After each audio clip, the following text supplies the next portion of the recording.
computer says it's time to go live, and so I guess we should do exactly that for the Panther-Lair Show. Hopefully everything's turned on and everything is working. Hopefully everything's going fine and you can hear me and you can see me. I'm sure if you can, at some point you will tell me that that's the case.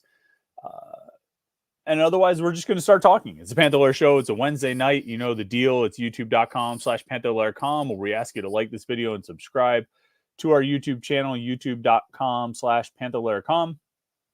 That way you can stay up to date with all of our video content, whether it is morning Pitt videos, daily, Monday through Friday. It's this weekly live show that we do every Wednesday night at 8 p.m.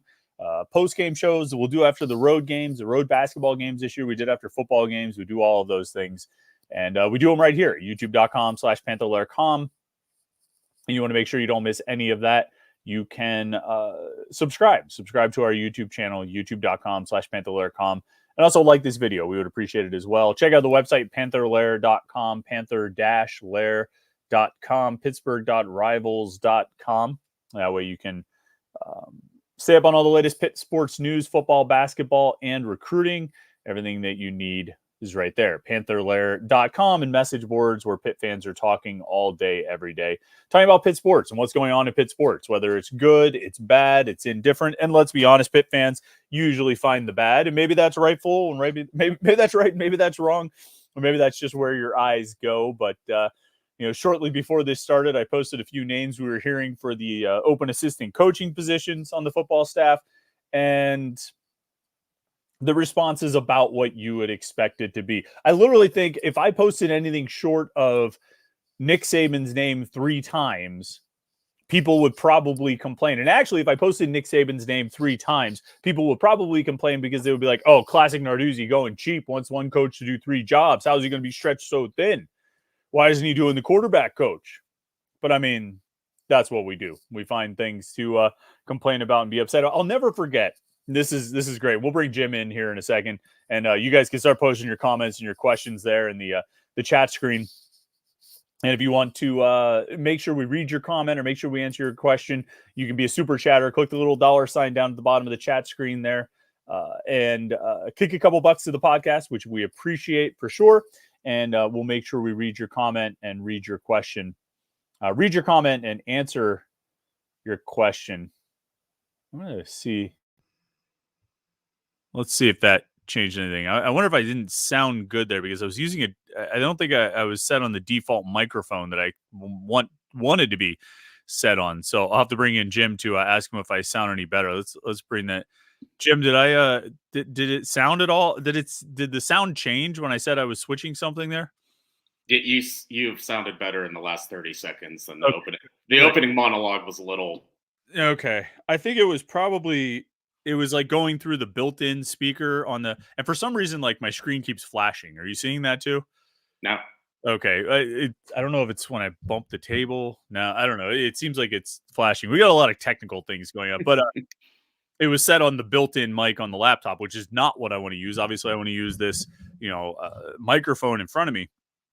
So I had to adjust it. So now that works. But Jim, I was thinking about the beauty of Pitt fans, and I still remember during the Peach Bowl in 2021, at the conclusion of an 11-3 ACC championship season, and people are complaining about how Narduzzi's never going to win, and he's clearly hit his ceiling, and he's never going to get any better because they were losing that game with their freaking 3rd-string quarterback. And that was a moment, and I mean, I've had a lot of these moments over the last 18 years, 19 years, whatever it's been. I've had a lot of these moments where I was just like, dear God, people. like you realize, like you probably are at the apex of your experience as a Pitt fan right here in this moment, playing in this Peach Bowl after going 11-3 or 11-2 at that point, right? With a Heisman Trophy finalist, a Biletnikoff Award winner, and a conference championship. It probably won't get better than that, and that was arguably the best it had been in 40 years. And you are still finding things to complain about. And I think that was maybe my most recent moment of just being like, yeah. I don't know. I got nothing. I don't know what I can do with this. You guys are just, do you ever have those moments, Jim, where it's just like, really?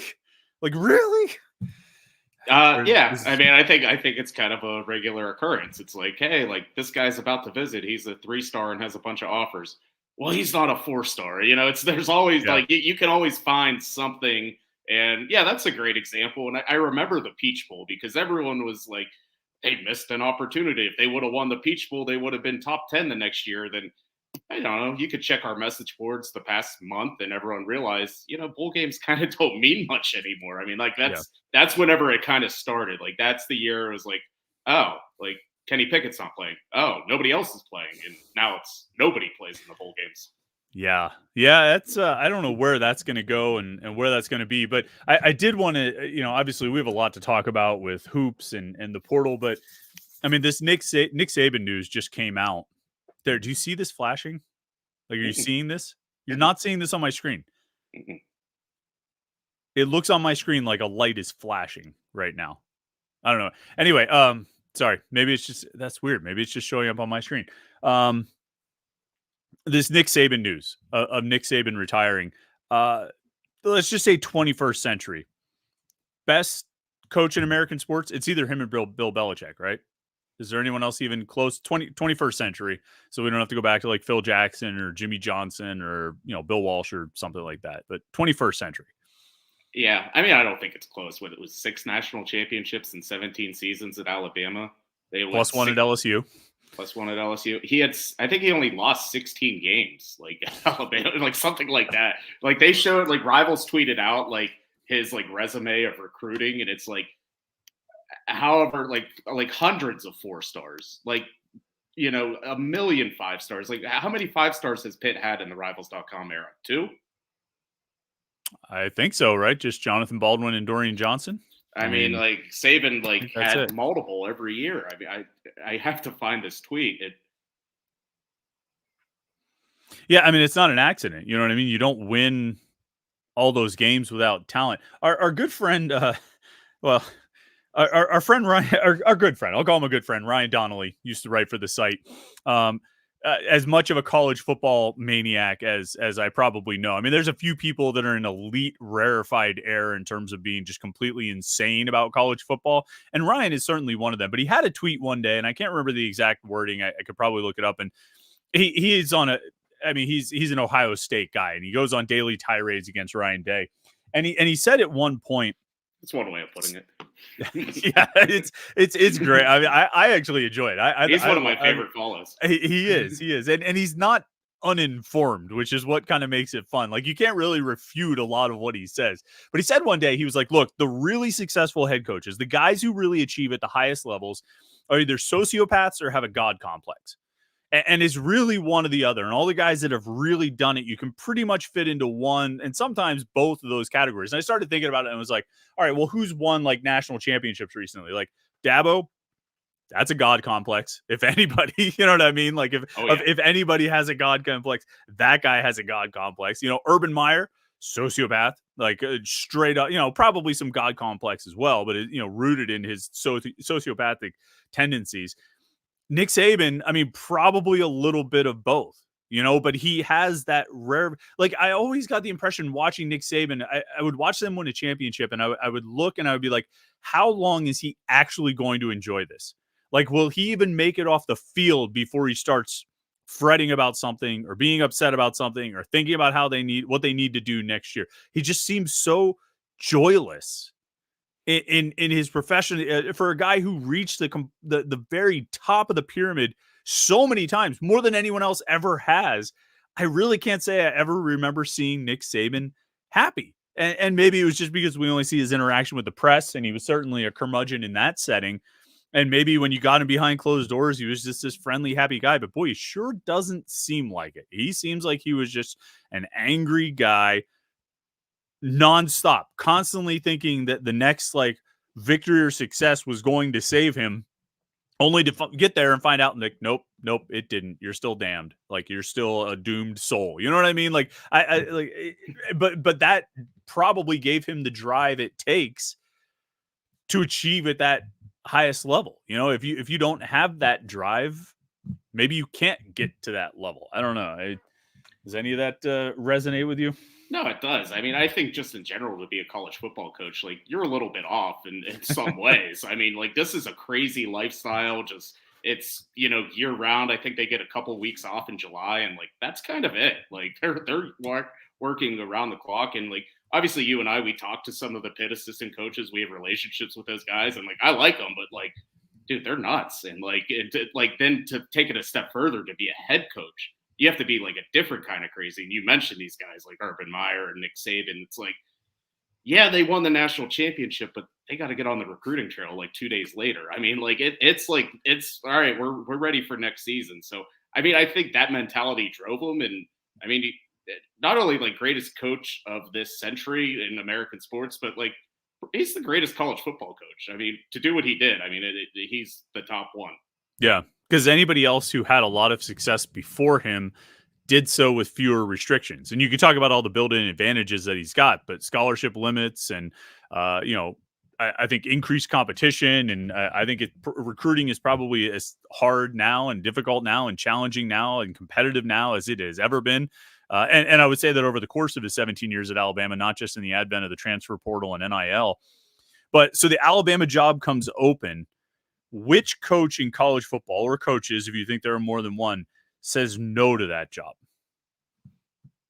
See, that's an interesting thing because I think some guys might say no because you don't want to follow that up. I mean, like Alabama is like results now or you're done. So like it's tough to follow a legend. And I kind of go back to like Duke basketball. Everyone was wondering like who's going to take over for Coach K, and it'd be like Brad Stevens, Jay Wright, like all the greatest coaches in basketball, pro or college. And it's like they settled on John Shire, his assistant, handpicked, never been a head coach before, but like obviously he's making it work. We saw that last night, but it's hard to follow a legend. I mean, like some guys might not want to do that, but they also have the money to give you an offer you can't refuse. Right. They have the money, they have the resources, and the machine is built too.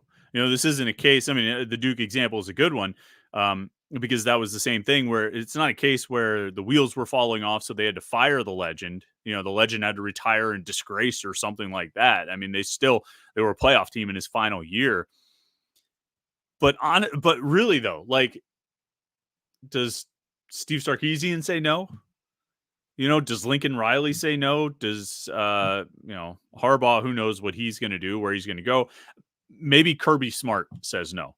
I just don't think there's many guys who say no because I don't know if many schools have the resources that Alabama has. I don't know if many schools have the built-in strength. And yeah, there's a lot of pressure and there's a lot of, demands and the expectations are high and you're following a legend. But if there's a place to follow a legend, it's there where, I mean, like, does James Franklin say no to Alabama?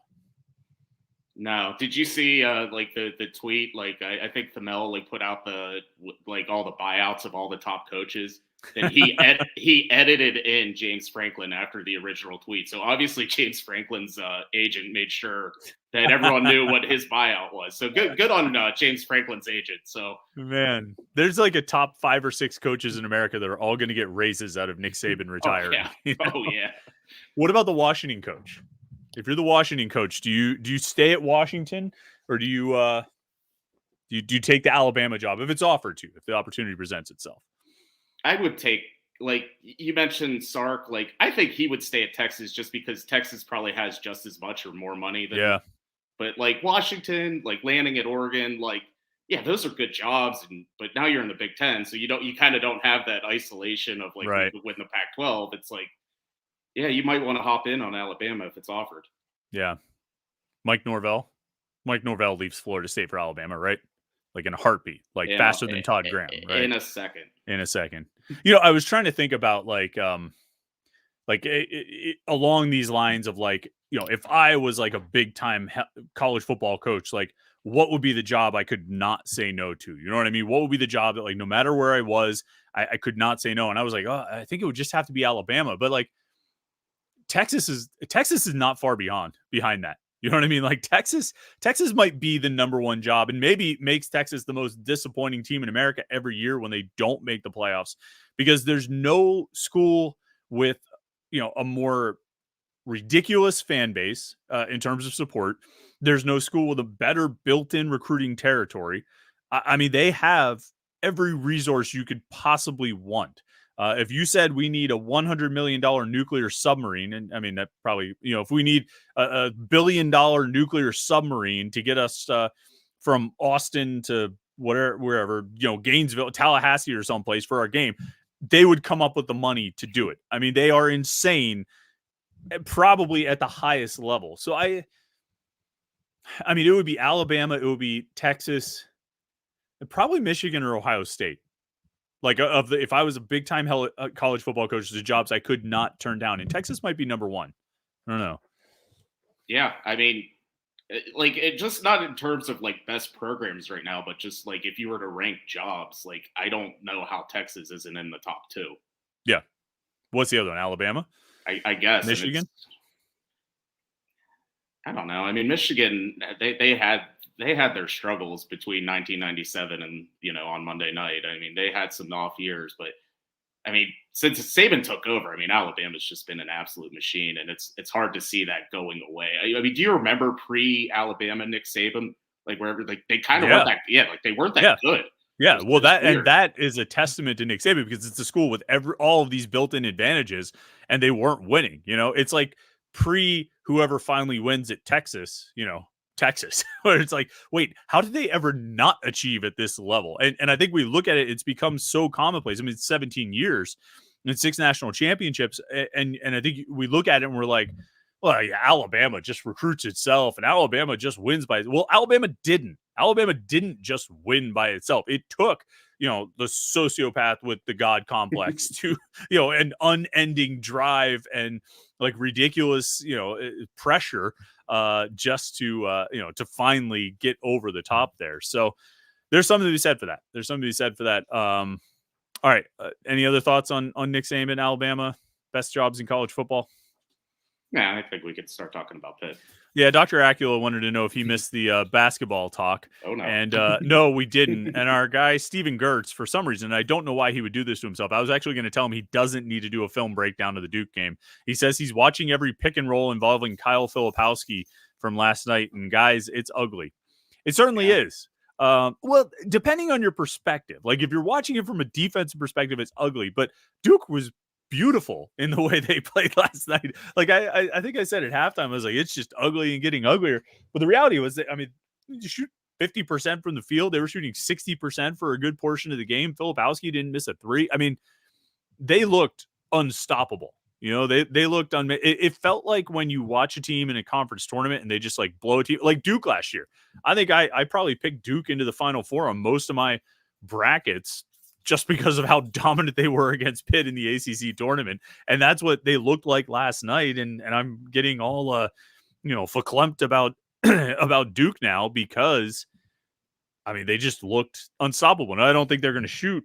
What do they shoot from 3? 40%, 44% from 3 all season long. But they looked pretty good. Everything was just falling. You and I both picked Pitt to lose that game, right? We didn't pick Pitt to win. We thought Duke would win.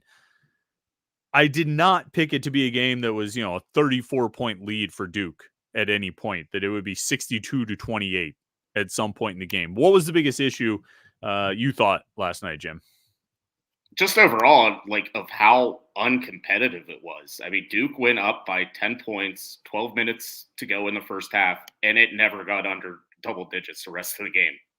They got up by 20 points late in the first half, and it never got under 20 points. I mean, it was just a complete, utter breakdown by Pitt. And I mean, when we were watching the first half, we have our Panther-Lair group chat, and we're talking, and we're saying, yeah, the defense was terrible. Like they just, it doesn't even matter if Pitt shot a little bit better, but as the game wore on, it's like they finished with 53 points. That's 2 big time home games in a row. They didn't even score 60 points against the best teams in the league. I mean, Pitt has more home losses this year already than they did all of last year.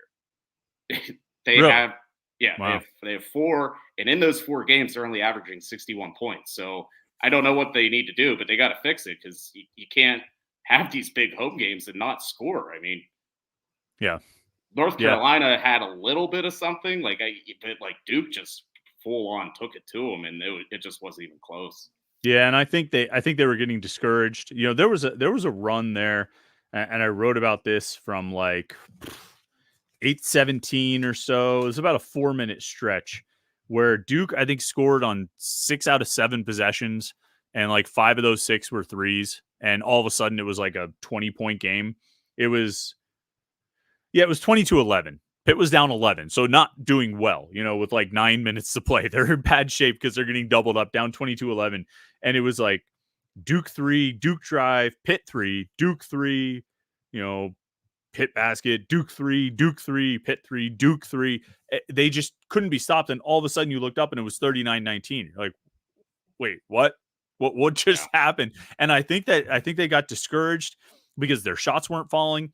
And I think that affected them on defense, and they couldn't really afford to have any slip on defense. They needed to play at a really, really high level on defense all game. And they did from the start.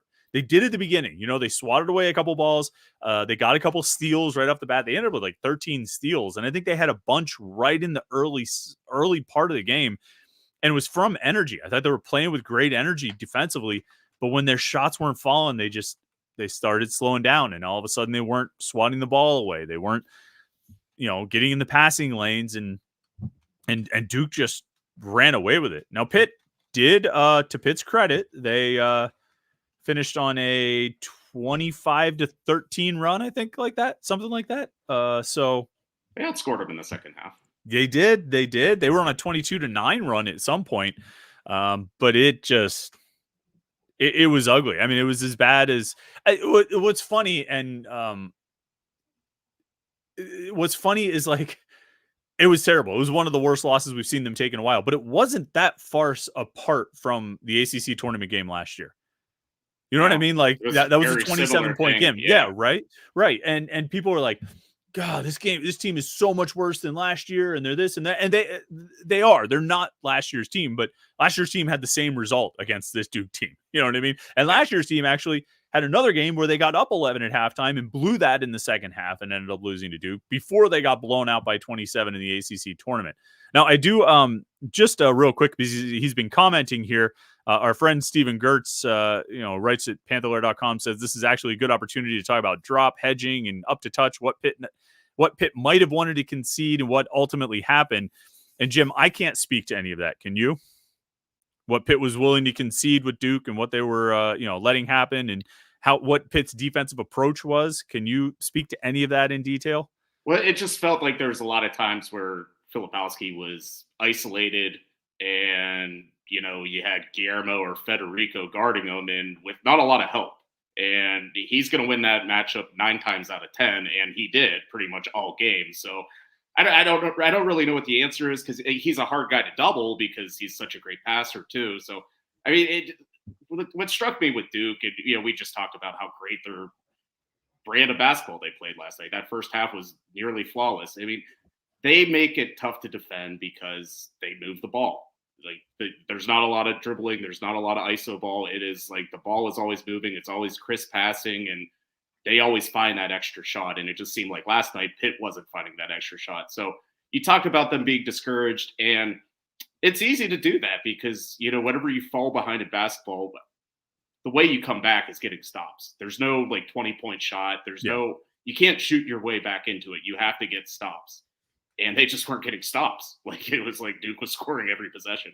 Yeah, defense was a big problem. Now, when I asked you if you could go into detail on that stuff, you were supposed to be like, no, because Steve is actually here. So then I was going to bring Steve into the conversation. So you're going to be like, no, I can't explain it. And I'd be like, oh, that's good, because Steve Gertz, who does our basketball analyst, although your comments were really good, Jim.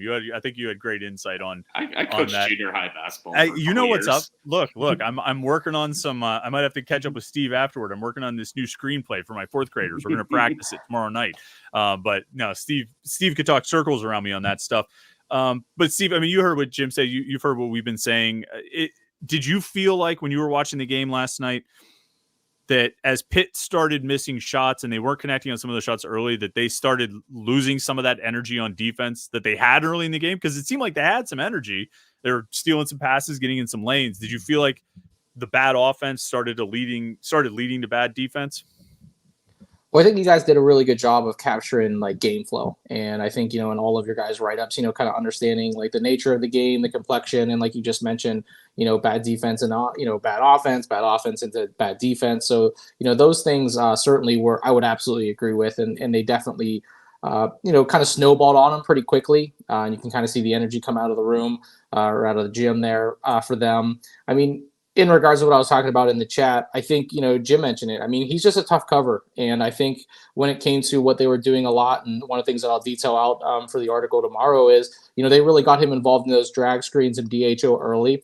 And then he would just kind of run these inside ball screens. And I think it's effective because it just forces the defense that's going to be in help to immediately get set. And when there's so many cross matches because of the switching that Duke was doing, they got lost in transition quite a bit. I mean, remember in the game when they're hitting all these transition threes and they're doing really well? Well, that's the result of the switching. And as those guys were running back, it's like, well, this guy that was covering me, I'm not covering him.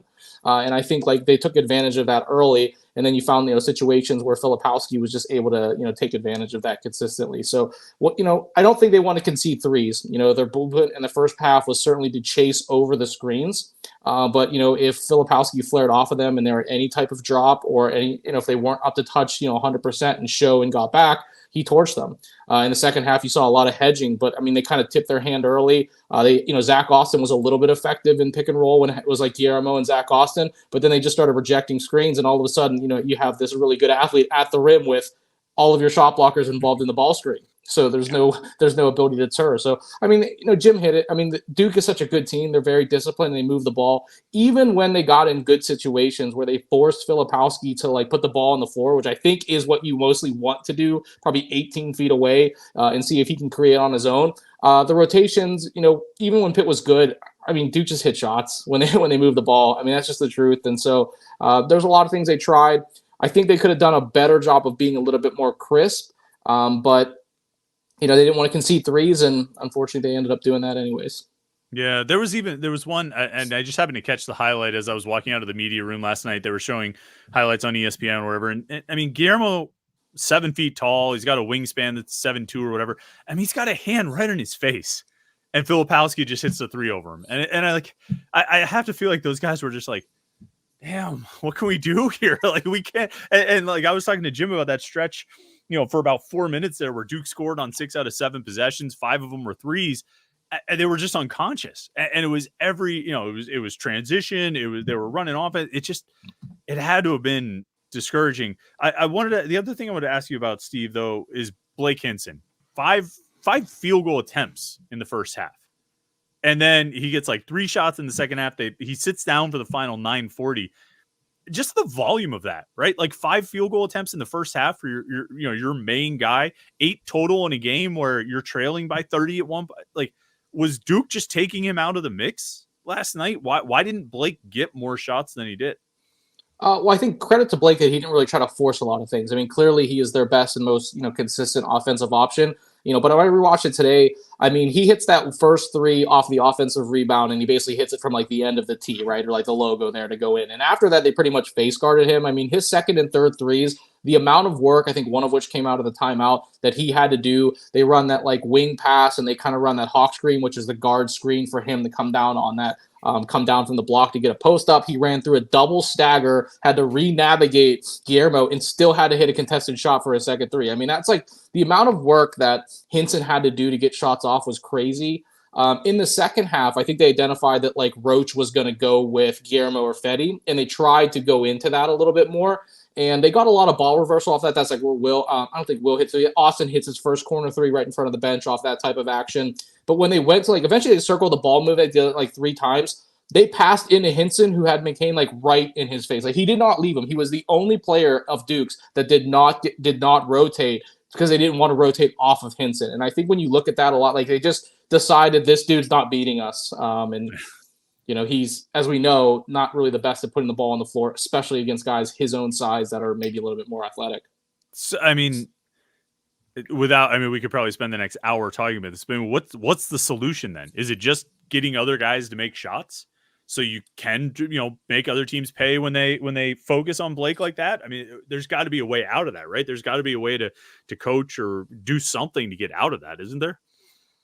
I mean, there is. I think like the Roach gamble, though, the fact that they didn't get a lot of points from that, other than early fouls on him that Guillermo drew, was just because we don't really have great interior scoring, right? I mean, that's definitely a credit when you look at this Pitt team and you think, what are we going to get beat by, or what are we going to concede, or what are we going to think?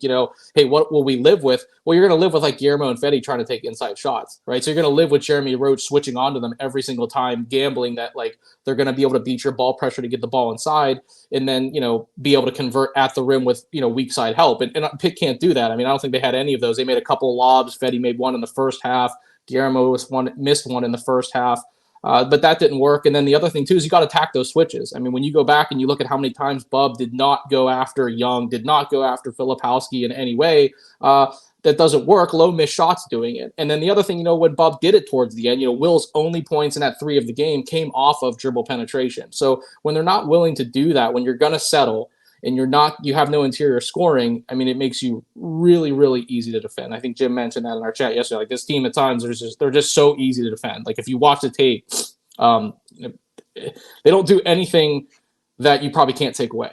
Yeah, that's tough. I feel like we joked in our group text before about, and maybe it was like early in the season, Bub Carrington in particular needs a little bit more Xavier Johnson, Trey McGowan's fearless. I'm just going to run into this massive humanity and I'm either going to get a basket or a foul. I don't know.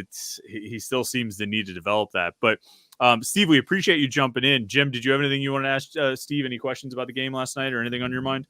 Well, I actually kind of want to just ask about the new look lineup in general and just more Jalen Lowe and what he's able to bring, because it seems like Bub is reluctant to kind of go and attack, but it seems like Jalen isn't. He's a little fearless. I mean, he struggled. I think he had 4 turnovers last night, but for the most part, I think he can open up some things for this offense. Yeah. Okay, Jim. No, I was just going to say, I mean, what do you think he can add? And I mean, do you think the option is to, keep him in the starting lineup moving forward? I mean, it's certainly something to look at. I mean, I think the extent of like Leggett's injury or, his recovery, I think it depends on how long maybe Jalen stays in the starting lineup. But really, I mean, he's the only one who takes, I mean, I hesitate to say he's a 3-level scorer, but when you think about guys that shoot shots at all 3 levels, he's probably the most balanced of all the players, right? I mean, Hinson takes no mid-range shots. Bub takes the most mid-range shots and threes, not a lot at the rim. But I mean, he attacked early. He even attempted like a right-handed layup, which I've definitely been about him trying to finish with his right hand. Just didn't go down. But he had a couple jumpers in which he tried to attack Filipowski a couple times. He attacked Ryan Young out of a pick and roll, who was in drop against them, and actually made that in the second half. It's kind of hard to say like those results late in the second when like Duke was clearly winning. But early, I mean, he's able to do those things and he's able to find guys. And I think his ability and his routes to the basket also open things up. I think he keeps defenders in help a little bit longer, where when you look at Bub, I mean, if he gets by you, he's just going to drive all the way to the rim, the basket. There's very few like interior passes or things like that Jalen can make. And all those lobs that Pitt did miss, I think came off of Jalen, maybe one from Bub. So, I mean, he doesn't get screened. I thought he played well on D. Do I think he should stay in there? I think it takes a little bit of pressure off, but then it becomes like, how do you stagger those minutes? And because, if I don't think really Ishmael's really a one in any way. And then, Bub, if he's going to be that reluctant, it is tough. But no, I've really loved Jalen, his play, and, I don't want to spoil for Friday, but, he's probably not falling out of the top 3 for the power rankings this week. Did you guys see the pun that I made last Friday? 3-guard Monty. 3-guard Monty, like 3-card Monty, as I'm trying to figure out how Jeff Capel's going to mix and match with these 3 guys, because that was fresh off the Carolina game where they played like 3 guards for the final like 8.5 minutes of the game, which I don't think they did at all last night. Do you guys? I don't remember seeing it one time, which they. Now, I mean, Leggett only played like 14 minutes, so there wasn't as much opportunity. But like, yeah, you like that 3-guard Monty? I was going to call it the Junior Panther guard shuffle because it kind of reminded me of the 3 cups moving around, but 3-guard Monty. No, it's not landing. You guys are really unimpressed by that pun. I was proud of it. You're really unimpressed. All right, Steve, thanks so much, man. We'll let you get back to breaking down the film, and we'll find your stuff on Panther-Lair.com. Have a good night, Steve. Absolutely. You guys too. Steve does great stuff. He his breakdowns are awesome. He'll have his film breakdown tomorrow, his likes and dislikes from the game, and that's always good. He does the power rankings at the end of each week about how he kind of ranks the top 3 players on the team, and it gets a little bit tougher when they're losing, but it's always interesting stuff. And whether it's almost like the rankings themselves, who's one, who's two, who's three, is sort of secondary to the analysis about how each player is playing. You know what I mean? So it's great stuff. I look forward to it. I think I had one or two other basketball things. Oh, I found this stat today. Guillermo Diaz-Graham has scored 108 points from the floor this season, Jim, not counting free throws, just field goals. 52 of those 108 have been from three-pointers. So effectively half of his point production and more than half of his field goals have been from outside, which, I mean, I know we've talked about it a lot about how, the center production for Pitt basically comes from outside the arc, but just sort of hammer the point home. And how about Federico's stat line last night? 2, 4, and 3. That's a classic center stat line, right? Oh, yeah. 2, 4, and 3. Well, anyway, thanks to Steve for joining us. Steve's a great guy. And of course, who else is a great guy is our friend Chris Gates. Tonight's show is sponsored by Chris Gates. And today, January 10th, the last day of his 2024 sale. If you have a health or fitness goal for 2024 and you'd like to get on a personalized program with tons of built-in support along the way, you can apply by 11:59 p.m. tonight and get 75% off your first month. If you're watching this video or listening to this podcast on Thursday, it's too late. You missed it. But if you were watching it live or you're watching it at some point later on Wednesday evening, visit chrisgatesfitness.com/coaching to learn more about the coaching process and submit your application. Make sure you mention Panther-Lair when you apply to get that discount. If you're looking to make a change in 2024 with your diet, your exercise routine, or establishing healthier habits, now is a great time to sign up with Chris. When you work with him, you get a fully personalized training program, nutritional strategy, and one-on-one support every single step of the way. If that all sounds good to you, head over to chrisgatesfitness.com/coaching to learn more and submit your application. And after you apply, Chris will reach out to you directly to talk more about your goals and what a program might look like for you. So one more time, that's chrisgatesfitness.com/coaching. You can get 75% off your first month of one-on-one online fitness coaching if you apply tonight, Wednesday, January 10th, 2024. Apply by 11:59. I wonder how far Chris pushes it. If you get 11:59:59, I wonder if he would take your application. But I guess everything's timed. I don't know if Gmail adds the seconds or not. So yeah, I'm not sure. I wouldn't risk it. You know what I mean? I would just, maybe your internet goes out just sign up hit now. send. Yeah, put in your application now. Jason today was a super chatter, switched the conversation over to football. He says, when Pat Narduzzi's looking to make hires, does he get input from the other coaches and then he has the final say, or does he mostly lead the searches himself? Jim, you and I haven't been part of those searches. We're not on the inside listening to those conversations. I imagine it's a combination. I assume he consults with the other coaches on the staff, although the irony right now is there's no other coaches on the staff as he's looking to hire a running backs coach, a offensive line coach, and a tight ends coach. He's basically only got Cade Bell, who just arrived, and then Tyquan Underwood, who's been around for a year or two. But I would say he probably consults with guys. I think he probably reaches out through his network of coaching contacts that he's developed over being a coach for 30 years or whatever it is. Do you ever wonder about, coaches have a network, right? And it's all the guys that they've worked with in the past, but somebody who's been so hyper focused on defense for the entirety of his coach. Well, no, because he was a wide receivers coach at Rhode Island or Miami of Ohio or someplace like that. But for the most part, Narduzzi has been hyper focused on defense for the entirety of his career. Do you ever wonder if that limits kind of the scope of his network when it comes to offensive coaches? You ever think about that?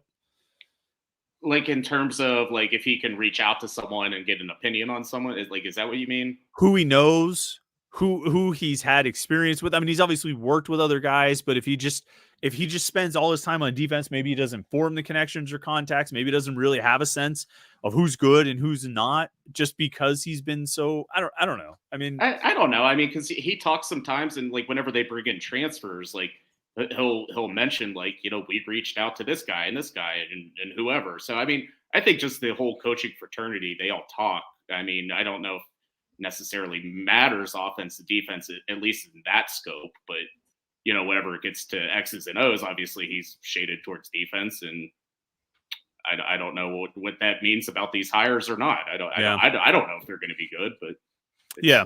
I checked the message board, and it's I think they're up to like 4 pages now. On the thread that I posted just a little bit ago, Yeah, or like on that. the one about the offensive line. So we No. posted. Oh no, yeah, you're right. 119 replies. Wow, since 7:31, so an hour and 9 minutes.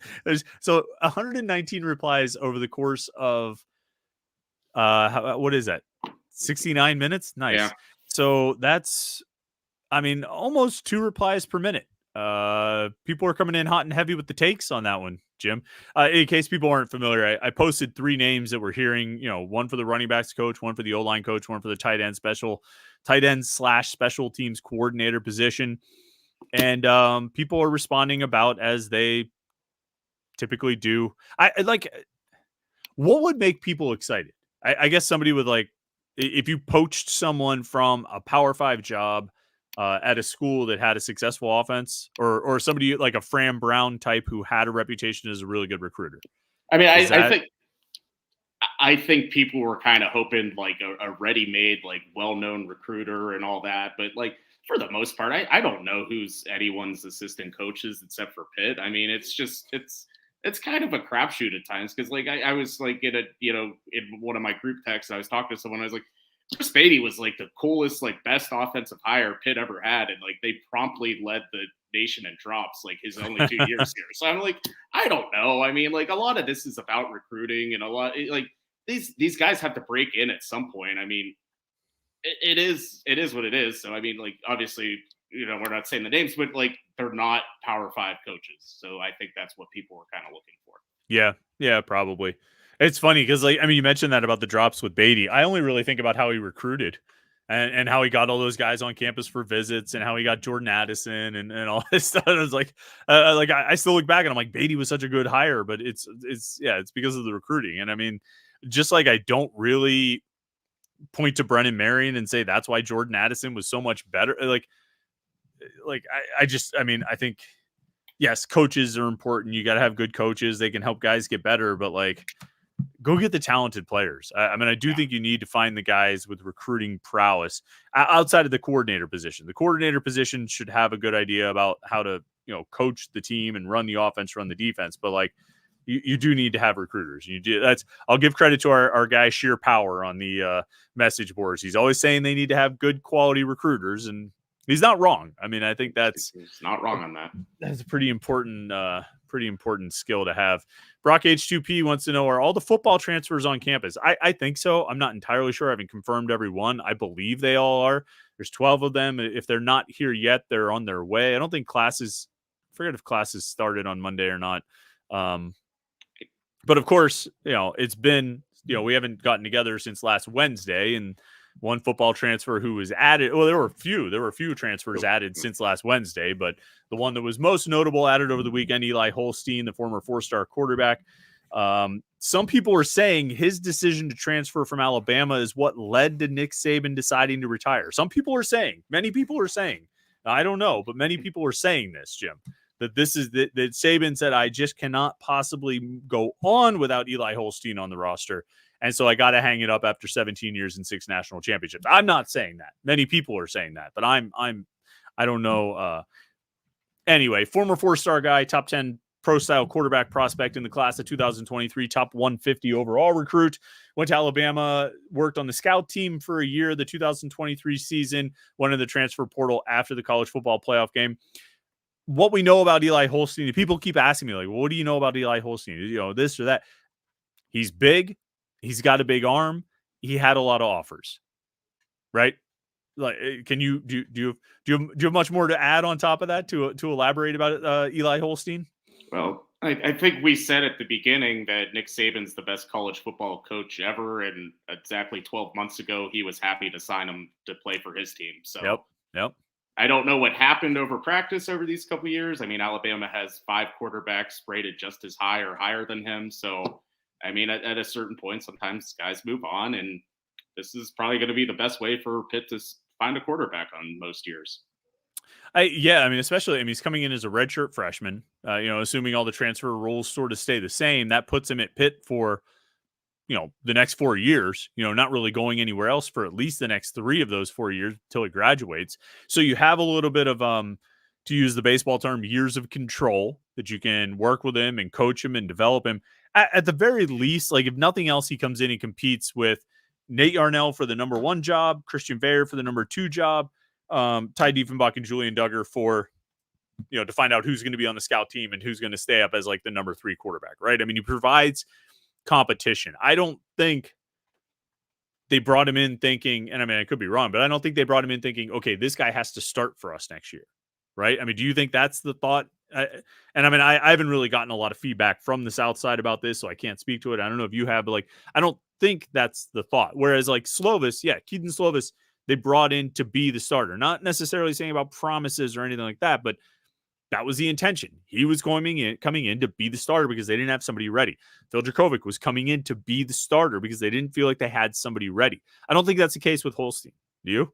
No, I kind of get that sense as well. And I think they could probably still win games next year with Nate Yarnell and Christian Veyer. I mean, I think it's going to be an open competition. And I think it's a good thing that there's no preconceived notions. I mean, Kate Bell has never coached any of these guys. So he's going to get a, total look at all 3 of them. And as we know, at Pitt under Pat Narduzzi, the offensive coordinator has utter complete control of the quarterback decisions. He makes none of them, and he makes it clear that he does not make any of those decisions. So, I mean, yeah, I think it's going to be open competition, but I don't think he was brought in to be like the day 1 starter. I mean, they're going to figure out what they have, but I think all along, I think we've been saying since about the season ended, they needed to do it. They needed to bring in another quarterback, whether it was a guy they needed to start or a guy they needed to just add to the room. And I think he's a guy they're adding to the room, and they're going to figure out what they have starting in spring ball.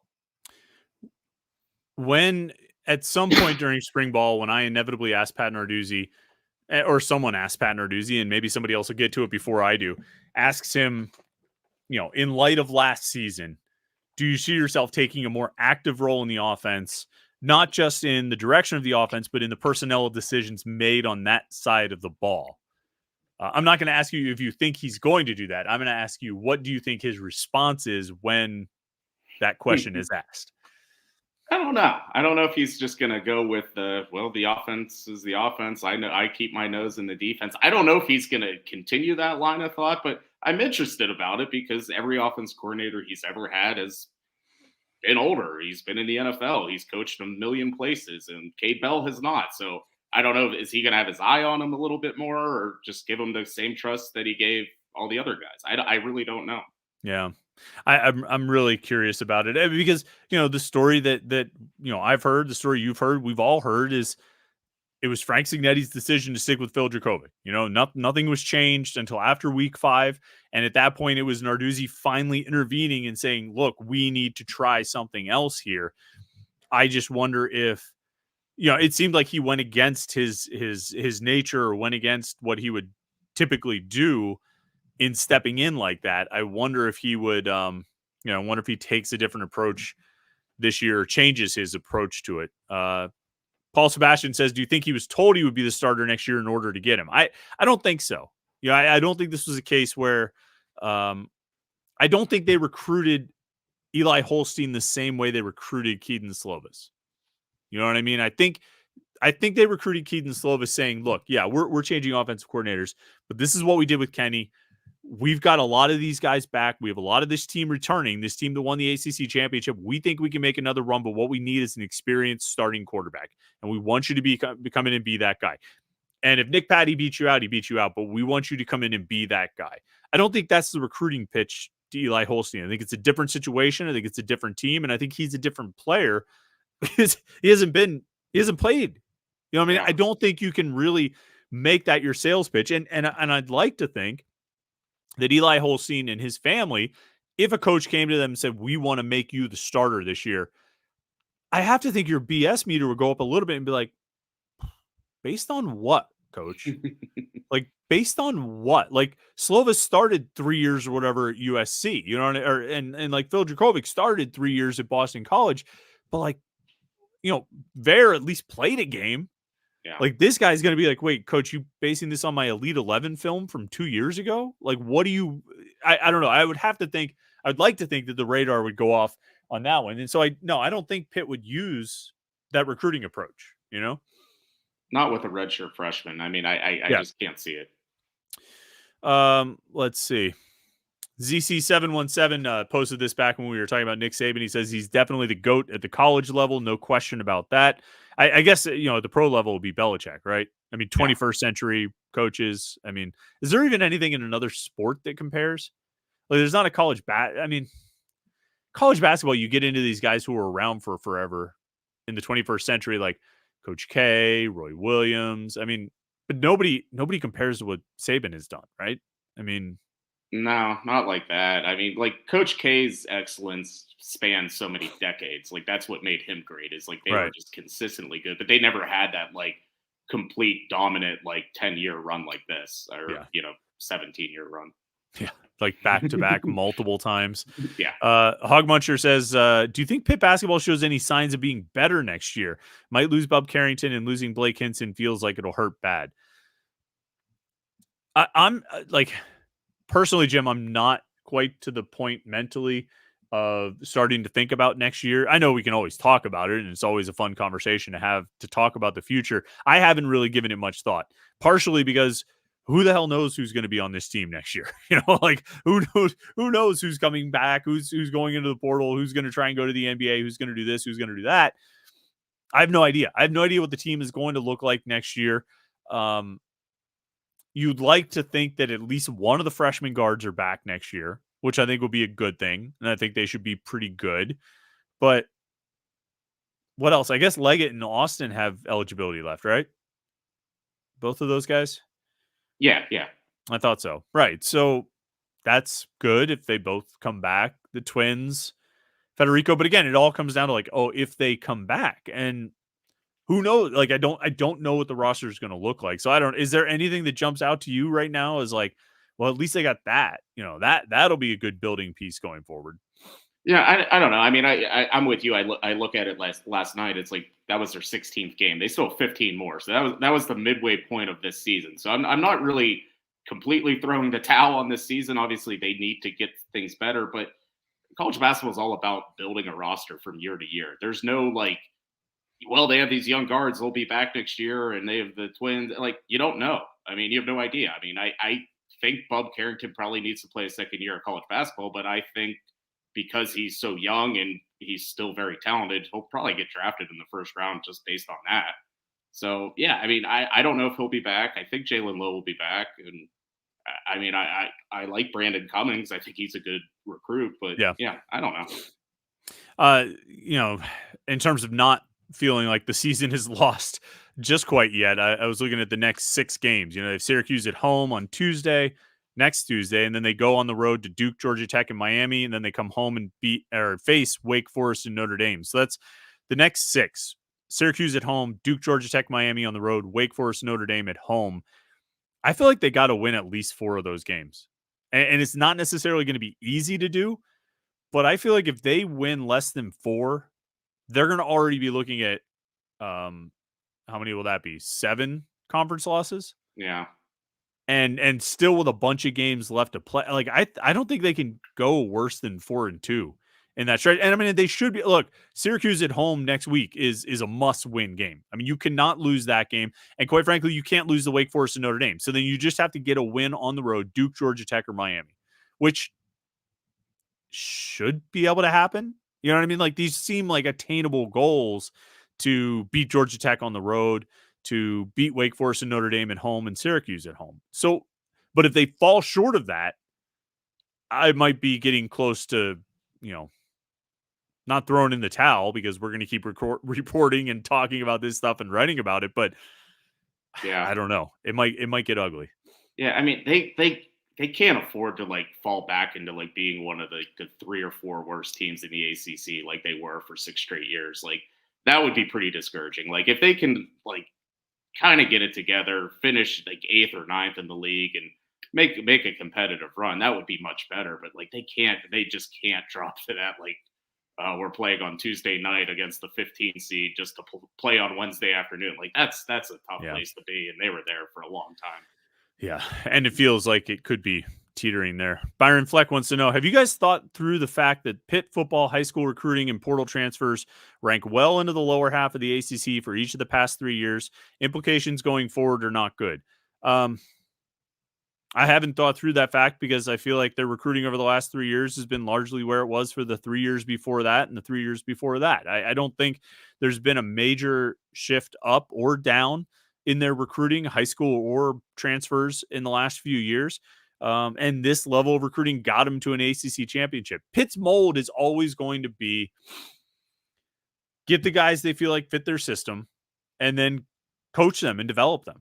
And whether that's guys coming out of high school or guys coming out of the portal, that's what it's been under Narduzzi. That's what it's always going to be under Narduzzi. And I'm not sure if there's a coach who's going to come in here and change that equation. That's what it's probably always going to have to be. It's going to have to be finding the 3-star guys who are a really good fit for what you want to do, especially on defense, and then coaching them and developing them into quality players, a lot of, decent number of whom will end up in the NFL. So I don't know. I don't really look at the last 3 years of recruiting, high school and transfers, and say, boy, that, the future is doomed, because I don't really feel like it's a huge change from what it was in the past. Do you?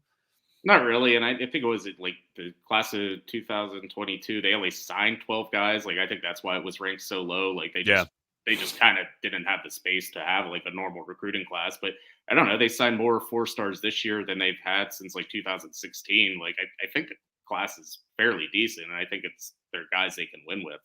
Right. ZC717 mentions Kalijah Cansey. And I mean, he's one of like many examples of 3-star guys.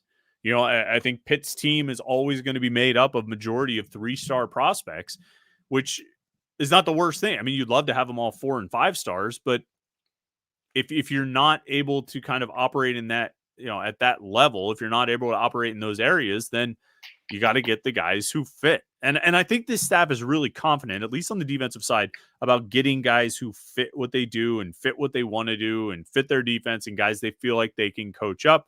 And I think their track record, sort of speaks for itself on that regard. I think they've done a good job of that. This past year was a step back. I'm just talking about the defense here. This past year was a step back, but I think for a confluence of reasons. But on the whole, I think they kind of have a formula to it. And again, I'm almost exclusively talking about defense here because I think the offense has been a mixed bag, and that's probably the nicest way to say it over the past few years. But somebody just sent me a text. Louisville is about to beat Miami. Louisville's up on Miami with 30 seconds to go.